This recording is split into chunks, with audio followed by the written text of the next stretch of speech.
Hi friends, welcome to my channel Fit with Kalpu. இன்னைக்கு இந்த வீடியோல நம்ம என்ன பார்க்க போறோம்னு பாத்தீங்கன்னா ராகில இட்லி எப்படி சாஃப்ட்டா ராகில இட்லி செய்யறது அதை தான் பார்க்க போறோம். வாங்க வீடியோக்குள்ள போலாம். அதுக்கு முன்னாடி என்னோட சேனலை ஃபர்ஸ்ட் டைம் பார்க்கறவங்க மறக்காம Subscribe பண்ணிக்கோங்க. அது பக்கத்துல இருக்க பெல் ஐகானை கிளிக் பண்ணிக்கோங்க. லைக் பண்ணுங்க and then ஷேர் பண்ணுங்க and then கமெண்ட் கொடுங்க. ராகியோட பெனிஃபிட்ஸ் என்ன பாத்தீங்கன்னா இது வந்து protein rich and then fibre rich. இதில் வந்து மெக்னீஷியம் கால்சியம் எல்லாம் இருக்குது. இது வந்து நம்ம எடுத்துக்கிட்டோன்னு பார்த்தீங்கன்னா ராகி ஃபுல் டே வந்து ஆக்டிவாக இருப்போம், ஃபில்லிங்காகவும் இருக்கும் நமக்கு.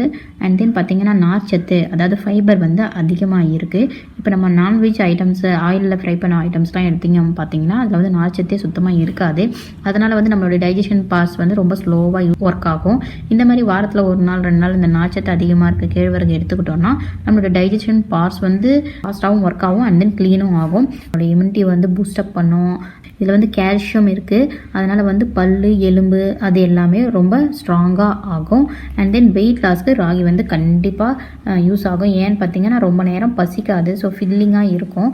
அண்ட் தென் இது வந்து ஹீட்டை வந்து கம்மி பண்ணும், உடல் சூடை வந்து தணிக்கும், மன அழுத்தத்தையும் தடுக்கும். இந்த மாதிரி ஃபீட் பண்ணுறவங்களாம் வந்து ராகி எடுத்துக்கலாம். அண்ட் தென் ஸ்கின்ல வந்து சுருக்கம் வராது, க்ளோ ஆகும். ஸோ இந்த மாதிரி ராகி பெனிஃபிட்ஸ் வந்து இவ்வளோ இருக்குது. அதனால் ராகி வந்து அடிக்கடி எடுத்துக்க ட்ரை பண்ணுங்கள். இந்த ராகி இட்லி செய்யறதுக்கு வந்து பார்த்தீங்கன்னா 150 ml கிளாஸு, அதில் வந்து 2 கிளாஸ் வந்து கேழ்வரகு எடுத்துக்கிட்டு இருக்கேன். அது கூட வந்து பார்த்தீங்கன்னா இதுவும் 150 ml கிளாஸ் தான். இதில் வந்து 1/2 கிளாஸ்க்கு கொஞ்சம் மிச்சமாக வந்து உளுந்து எடுத்துகிட்டு இருக்கேன், முழு உளுந்து.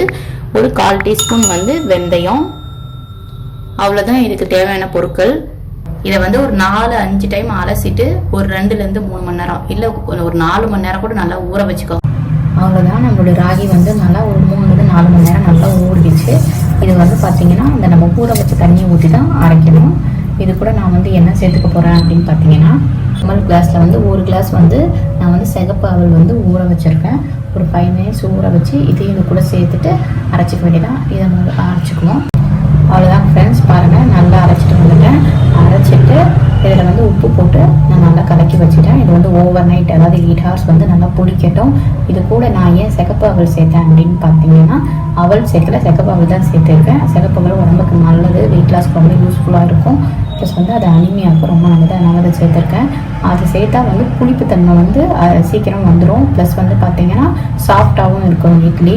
நீங்கள் வந்து பெங்களூர் கிளைமேட் வந்து சில்லுன்னு இருக்கும், அதனால் சீக்கிரமாக புளிக்காது. இந்த மாதிரி அவல் சேர்த்து அரைக்கிறதுனால ப்ளஸ் வந்து மிக்சியில் அரைக்கிறதுனால சூடு அது ரெண்டும் சேர்ந்து தான் புளிப்பு வந்து வரும். இல்லைன்னா வந்து புளிப்பு வராது. அதனால தான் வந்து அவல் சேர்த்து அரைச்சிருக்கேன். நீங்கள் அவல் சேர்த்து அரைச்சிங்கன்னா உங்களுக்கு சாஃப்டாக இருக்கும். இல்லைனா வந்து வெறும் ராகி யூஸ் பண்ணோம்னா நமக்கு கொஞ்சம் கல் மாதிரி இருக்கும். அவ்வளோதான் ப்ளஸ் இது வந்து ஓவர் நைட் வந்து நல்லா புளிக்கட்டும். இதை பாருங்கள், இந்த மாதிரி டிப் போட்டு புளிக்க வைங்க. க்ளோஸ் லிட் அதாவது சில்வர் பாத்திரம் இல்லை இந்த பிளாஸ்டிக் பாக்ஸில் வந்து டைட்டாக வந்து நீங்கள் மூடி வச்சிங்கன்னா புளிப்பு வந்து வர்றது கஷ்டம்.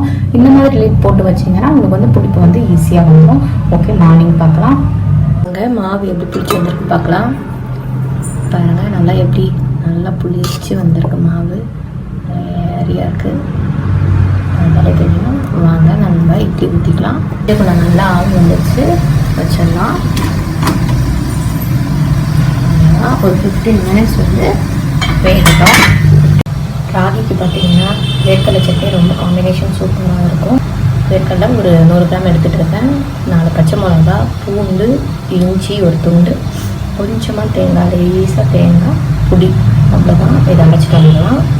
அவ்வளோதான், நம்மளுடைய சட்னி வந்து ரெடி ஆகிடுச்சு. சர்வ் பண்ண வேண்டியதான். அவ்வளோதான் ஃப்ரெண்ட்ஸ், நம்ம இட்லியோட சாஃப்டாக இருப்பாங்க. ராகி இட்லி சாஃப்டாக இருப்பாங்க. அவ்வளோதான், சர்வ் பண்ண வேண்டியதுதான்.